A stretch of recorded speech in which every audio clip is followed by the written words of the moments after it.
in the last few days that Ukraine has taken back about 20% of Pokrovsk, and quite apart from Russia completely holding it, actually they've lost, I think they were quoting last night, about 13 square kilometres of a town that covers about 30 square kilometres. Hello and welcome to Frontline with me, Philip Ingram. Now, today on day 1387, I can't believe it's got to that length, of Vladimir Putin's 10-day special military operation or his full-scale invasion of Ukraine.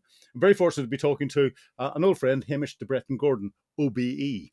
Now, Hamish, Director of Doctors Under Fire, former British Army Colonel, expert on CBRN and bio, author of Chemical Warrior, and soon to be published Tank Commander. I saw you had put the first notices out in that, and an old friend of Frontline. Hamish, welcome back to Frontline. Well, Philip, thanks very much indeed for having me, and thanks for the plug for the new book. Oh, the new book is out, and we'll plug it even more. It's coming out in June of 2026, I understand. That's correct. Absolutely. No, I look forward to it because, armoured tactics are something that people are examining very closely with what's going on inside Ukraine.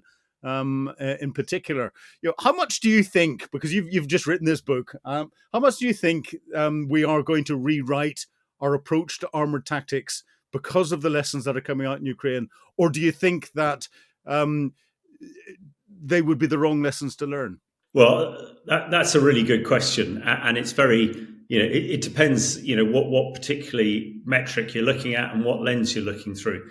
I think, without going on about this for about an hour, but I find how startlingly similar tank engagements are today as they were at the Battle of Cambrai 110 years ago. Now, things are obviously significantly different. I'll just give you two examples. The Battle of Cambrai, we were really worried about the Germans throwing sticky bombs, grenades on the top of tanks where the armor was thinnest. So we put sort of chicken wire cages on the top, not dissimilar to the cages we're seeing on top of tanks in the Donbass and elsewhere to protect against FPV drones. And then when it comes to the drones itself, and everybody says it's the end of tank warfare because of drones. Well, in the First World War, we sort of thought the advent of biplanes and air balloons would be the end of the tanks because the war would be fought in the air. Well, that hasn't quite come to fruition. I think the key thing is here, it's all about the threat dynamic. And as a new threat arises, then you need to try and stay one step ahead. And the only reassurance me as a sort of tank commander has is that, 110 years, the tank is still, tearing it up on the battlefield. So I don't think things will change fundamentally. The whole idea of firepower, protection and mobility, if you still want that, you're still going to want a tank. But equally, for a tank to operate in the environment it's doing at the moment, it needs to be able to protect itself against thousands and thousands of drones and other things.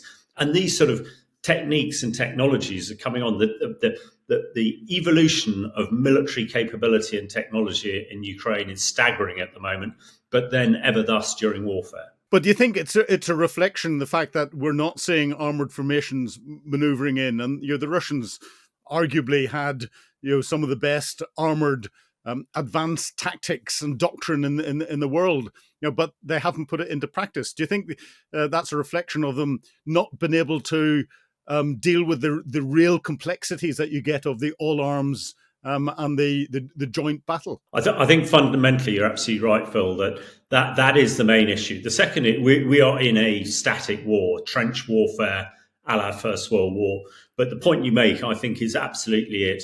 To be able to do combined arms maneuver, as you and I both know, it's not just tanks, it's all the other bits that fit in, the air, the artillery, the information, intelligence, et cetera, and the ground.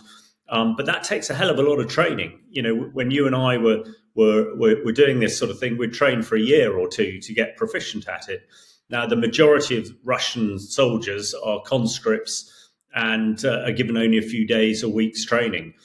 In that sort of training, you cannot understand the complexities. I think the other thing is the way that Russia commands and controls, which is very much at the highest level. There's not mission command, whatever it's called in Russian, doesn't mean the same as it does to us. So the ability to change your plans on the hoof, as it were, and for junior commanders to take the initiative, that just doesn't work in the Russian army. Therefore, they find these maneuver tactics almost impossible to do. We have little events like them using motorbikes to make a bit of ground. We've heard about their latest infiltration tactics, but they are very much onesies and twosies, not the sort of combined arms maneuver that you and I used to do. And I think also which, European NATO and American NATO armoured formations can still do today because they've done all the training for it. Well, I'll come on to the Americans and NATO in a moment, but on the ground in Pokrovsk, the Russians keep saying that they captured Pokrovsk. It's quite clear from the Ukrainians and other independent reporting that they haven't.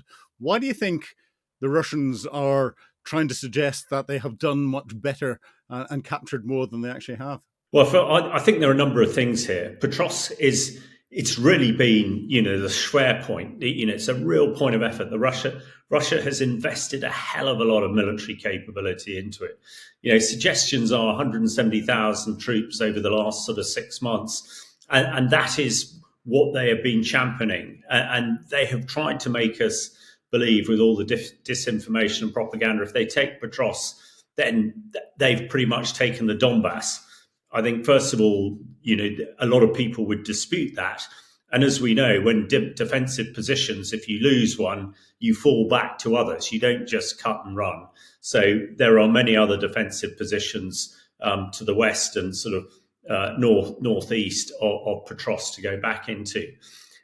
I think also, Russia has been telling us that they've been doing this, but it's been quite clear. I mean, only on the briefings last night from the Ukrainian MOD, they're suggesting actually that in the last few days that Ukraine has taken back about 20% of Pokrovsk, and quite apart from Russia completely holding it, actually they've lost, I think they were quoting last night, about 13 square kilometers of a town that covers about 30 square kilometers. So that is going.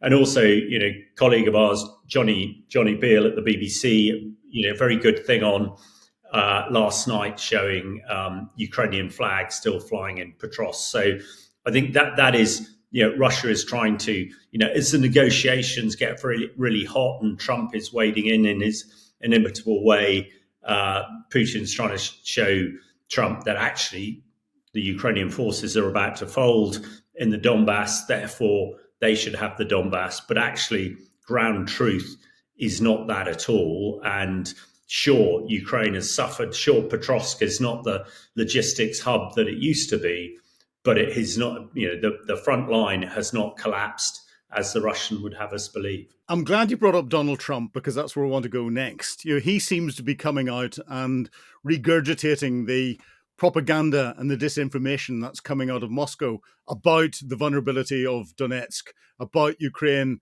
having to give up territory, about Ukraine should never have started a war that they couldn't win. And he seems to be coming out with Russian lines time after time after time again. What do you think is behind the language that he's using? And how important do you think it is that we listen to what he's saying and try and counter it? I think it's quite extraordinary, and you framed it very well there, Philip. That it is bizarre. Why is our supposed ally handing all the cards to our actual enemy? It strikes me that that Trump is just desperate for a peace deal. Desperate for Putin to sign the peace deal, because some of the other wars that he allegedly has stopped in the last few months have exploded again, like Cambodia and Thailand and elsewhere. So he just seems desperate. And his last plea is accept the peace deal by Christmas, otherwise I'm out of here. So I think it is very strange. I think there are two other elements to this, and I'm sure you discussed it on Frontline last week. The new US national security strategy, and the way that Europe is sort of seen as a pariah, the enemy, as it were, and obviously some incredibly far right wing rhetoric coming out of the White House, which is sort of kind of strange, suggesting that Europe is actually the problem here and not Russia. And I think we're all finding that pretty difficult to consume.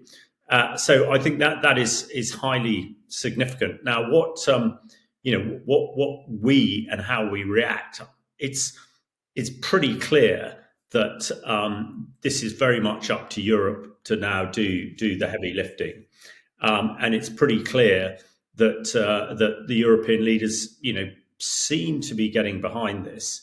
The most recent this week we've had Zelensky in London with the German Chancellor, French President, and also, of course, our own President and Zelensky, President, Prime Minister, even so. And then Zelensky was off around Europe, garnering support.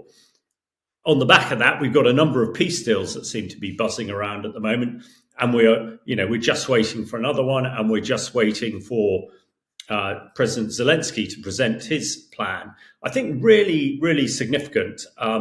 As you say, what Trump has been proposing seems to be very much what Putin is proposing. And the most interesting thing that I thought I sort of picked up coming out of Moscow over the last few days is the insistence on elections, which strikes me. I think actually the way that Zelensky has played this gives us a little bit of hope. And what Zelensky has said, because I'm sure people are aware that under martial law in Ukraine there are no elections. There should have been elections last year because that's when Zelensky's term was up.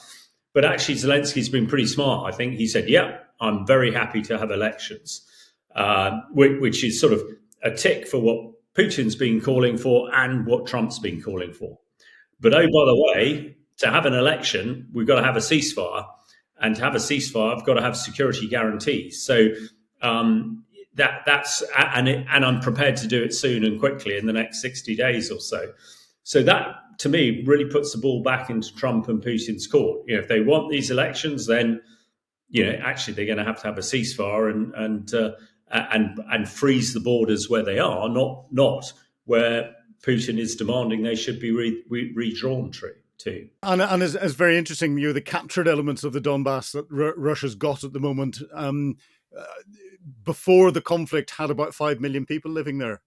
What is their status when it comes to elections, given the fact that Russia has turned around and said that this, in fact, said that the whole of the Donbass is part of Russia, and they've brought that into their constitution. So there's an awful lot more detail to be worked out on the practicalities. And do you think that is why Zelensky is saying, yes, I'll do it. Yes, we'll get the law changed, that we can carry this out. Now, you're going to have to negotiate, Donald Trump, on the practicalities behind it. And I know full well that you're not going to be able to get the right answer from the Russians on that. Entirely. And it's not just the people in the occupied Donbass and elsewhere, but about 5 million people have left Ukraine as well after the invasion. And, I assume the law states that they get a vote too. So trying to get all them and to have some sort of quorum. And again, I don't know what the rules are in Ukraine for a quorum to have a vote that is binding.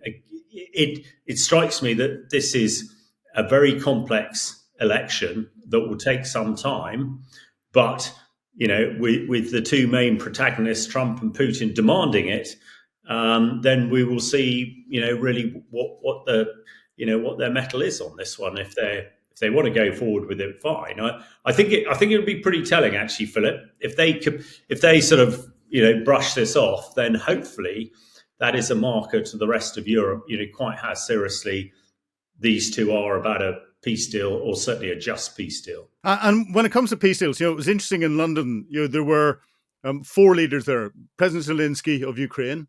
We had Keir Starmer, our very own Prime Minister, although I note you promoted him to President now. Freudian slip, Phil. I'm sure he would love to be President. And then we had Emmanuel Macron from France, and we had Chancellor Merz from Germany. And look at the body language between them at that meeting. They were clearly very concerned with what they'd heard in the US national security strategy. Do you think they've got the ability to come together politically and provide that support? And do you think we're in a position where the reality is that the conditions are being set, that the support for Ukraine is not going to rely on the United States in the future? Yeah, 2 really good questions there. Can they come together politically? I hope they're realising that they really have to. because of your second point there. Whether that we can't really rely on the US in future. Sure, they might well sell some of the key weaponry to Europe to help the Ukrainians, but that's a transactional deal. That's what Trump's all about, and I don't suppose there'll be much discount on them either. But when it comes to actually Europe coming together, politically, maybe Macron and Starmer are relatively close together. Merz is sort of erring to the right, but for the first time in a long time, we've got a German leader who really seems to understand what security means for Europe and what security means for Germany, and is really putting his shoulder behind this particular one, where perhaps we and the French haven't. I mean, I think it's interesting. The French have, like some others, are now talking about conscription and started voluntary conscription, and the Germans are sort of ahead of that too.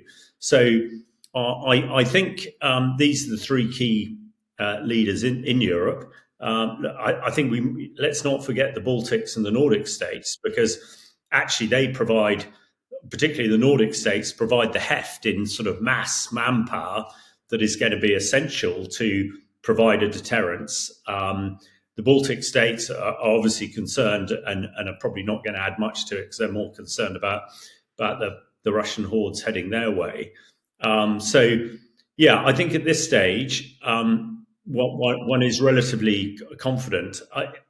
Again, not knowing deeply the politics or the other politics in Germany and France at the moment, what is vexing them.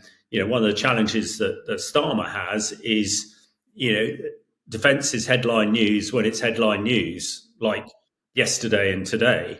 Tomorrow it's going to be all about the budget, immigration, etc., etc., and that is obviously impacts on how the leaders work. But all that we're hearing out of Trump, the national security policy, his approach to this peace plan, leads us all to believe that actually, he is probably going to be more of a hindrance than a help. Sure, just let us buy your weapons that we need, but actually, when it comes to the mechanisms of trying to get a just peace deal for Ukraine, it's going to be the Europeans who are more likely to achieve something that Ukraine can accept than Donald Trump at the moment. Well, the other worrying thing that came out of the national security strategy and some of the commentary that came around the edges of it was the impact on NATO and Article 5 of NATO, and whether the US would actually come and play. And that seems to have raised more questions than it's answered. Now, I remember we've both been NATO planners in different parts of things. I remember we always used to have a scenario where the Americans didn't come and play, and it was the Deputy Supreme Commander, who was a British officer, led the European brackets and Canadian element of NATO without US involvement. Do you think that's a realistic prospect in the future, and something that NATO needs to sit up and start to develop itself as, instead of one in, all in, it being a one in and coalition of the willing from within NATO coming in? Well, I think going forward, we've got to be much more flexible, and there very much is a European NATO and a NATO that includes US. And like you, I include Canada in this, because I think Canada are in absolute lockstep with us. Before answering your question directly, there was a survey last week of the American population, and I think overall 60% plus of the American population supporting Ukraine, said that the US should get in and get stuck in militarily to support Ukraine to get a just ceasefire. And that is not what Trump is shouting. Obviously, he's not worried about elections or anything at the moment. I think the other thing that you and I both know, as having worked in NATO, I am sure this is not the view of American NATO commanders. I expect they are absolutely tearing their hair out. This person who doesn't really understand military operations, just making it too easy for our enemy and aggressors. So I'm sure if you ask Sakur the very same question, and he didn't feel obliged to spout what his leader's saying, he would say, yeah, absolutely, we're all in. But to answer your question directly, I think these days, absolutely, there must be a NATO minus, if you like, and that minus would be the US. And whether it's, I mean, it makes sense, Desacker leading the NATO coalition of the willing plus Canada. But I think that capability is very, very significant. Sure, we don't have the 400 or so F-35s that the Americans have, but not far short of that. And when you look at massive manpower and all the other metrics, hugely significant. So, and when you look at the Russians, despite, Trump is saying, well, Russia's mass will eventually, allow them to be successful. Well, I would contest that absolutely. The fact that there are probably when you have Finland who can put 1 million soldiers into the field in a couple of weeks, admittedly maybe not hugely professionally trained like a British soldier, but very, very significant when NATO can field 2 or 3 highly capable divisions plus all the air power, over 150 F-35 jets available, etc., etc.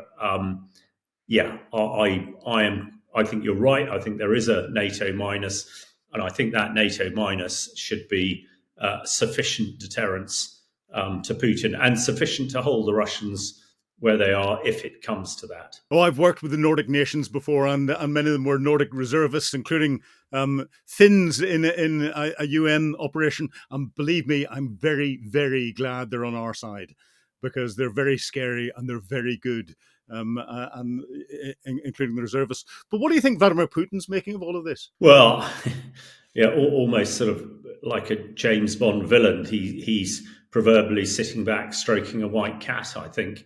I mean, things really couldn't be going any better. His 28-point plan, Trump presented as the joint American plan for peace. He seems absolutely no interest at all in any flexibility or giving up. The point that we were talking about fairly near the beginning here is the Donbass. Now he has, there is no indication, and he said it, he has no intention of not taking the Donbass. He has every intention of fighting to the last drop of Ukrainian blood. I think Putin is feeling pretty content at the moment. I mean, there are some signs that he should be worried about, but we are sort of thinking that from a metric of a democratic country.